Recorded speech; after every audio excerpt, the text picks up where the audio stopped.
Where am I looking there? Hello everyone. Going to do a quick video today about something I noticed the other day actually, which is a bit of good news for a change amongst all the other nonsense. And it was about a little girl in America who, when she was asked what she wanted, what theme she wanted for her third birthday party, she said poop. So she wanted a poop-themed party for her birthday. And if you look on the Huffington Post, you can actually see this.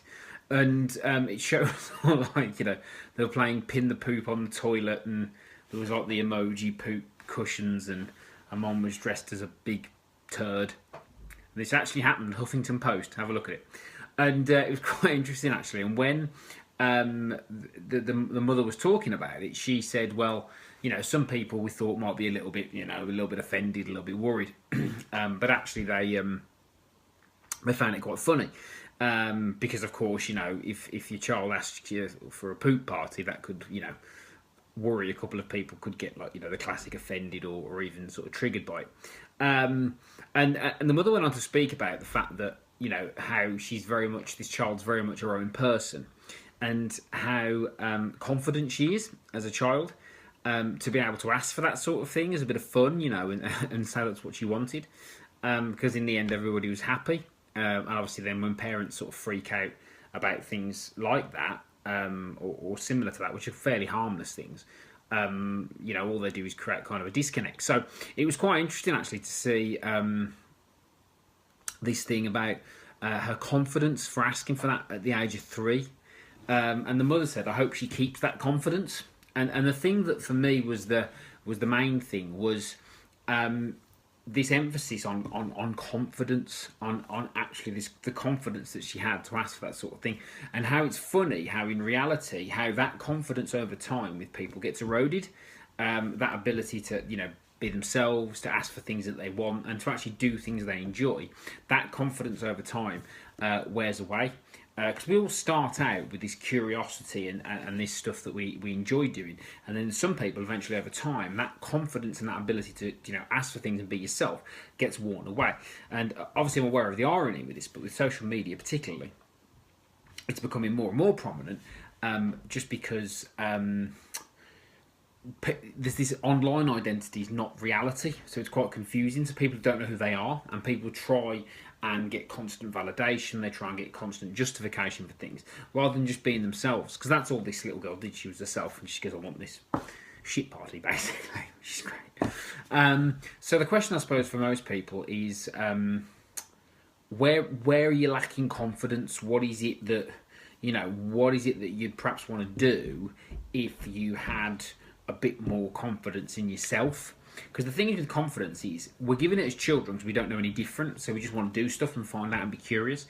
As we get older, with some people, it's beaten out of us because we're told we can't do certain things, or there's whatever else.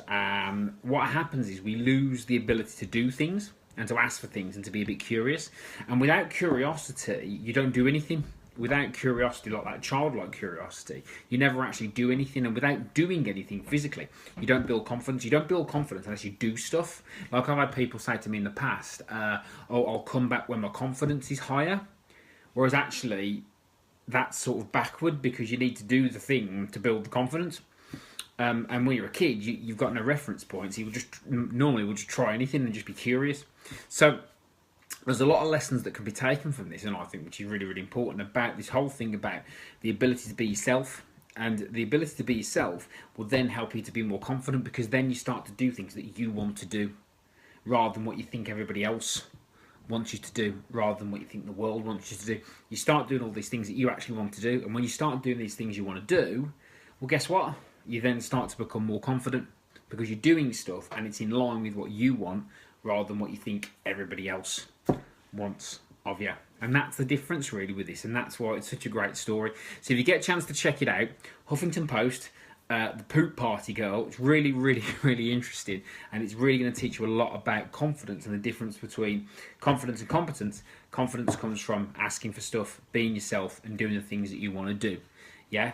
And if you keep doing the things you want to do, you'll build more confidence. If you feel like you can be yourself, you'll build more confidence. Certainly in my business, if you're overweight, out of shape, unfit, don't feel very good about yourself, you're never going to build confidence. No matter what justifications and stories you tell yourself, you're never, ever, ever going to be confident because you don't feel yourself, because you can't do what you want to do. If you're fat and unfit, you limit the amount of things you can do, therefore you don't build confidence because you can't do very much. And a lot of people, sometimes they don't feel themselves because they've allowed themselves to let themselves go. The self-esteem drops. Certain people sometimes take advantage of that and push them further down rather than becoming strong, becoming healthy, and that then builds confidence. And as you keep building confidence, you keep doing more. The more you do, the more confident you get. Look that article up, and yeah, give me a shout if you need any support. Have a good day.